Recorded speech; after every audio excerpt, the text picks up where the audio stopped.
உருளைக்கிழங்கு செல்லக்குட்டி எங்க போச்சு? கத்திரிக்காய் கூடையில தூங்க போச்சு.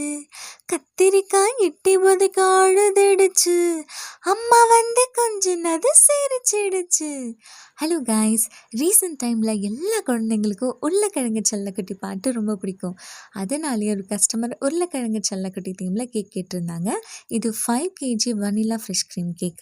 கஸ்டமர் என்கிட்ட ஒரு ரெஃபரன்ஸ் இமேஜ் அனுப்பி இதில் இருக்கிற மாதிரியே பண்ணி கொடுத்துருங்கன்னு சொன்னாங்க. நான் கிட்டத்தட்ட அதே மாதிரியும் பண்ணிவிட்டு கொஞ்சம் எக்ஸ்ட்ராவும் டாப்பர்ஸில் ஆட் பண்ணிக்கிட்டேன். இது கூடவே கொஞ்சம் கப் கேக்ஸ் எடுத்துகிட்டு போயிருந்தேன். அதுக்கும் எல்லோ கலர் கொடுத்துட்டு கேக்குக்கு மேட்சிங்காக வந்து பக்கத்தில் வச்சுட்டேன். கஸ்டமர் கேக் பார்த்துட்டு ரொம்ப நல்லா இருக்குது அப்படின்னு சொன்னாங்க. டேஸ்ட் பண்ணிவிட்டு ரொம்ப எம்மியாக இருக்குன்னு சொன்னாங்க. கஸ்டமர் சாட்டிஸ்ஃபேக்ஷன் தான் நம்மளோட சாட்டிஸ்ஃபேக்ஷன். இவங்க தான் அந்த பர்த்டே பாப்பா. இந்த உருளைக்கிழங்கு செல்லக்குட்டி கேக் உங்களுக்கு பிடிச்சிருந்தா லைக் பண்ணுங்கள், கமெண்ட் பண்ணுங்கள், ஷேர் பண்ணுங்கள். தேங்க்யூ.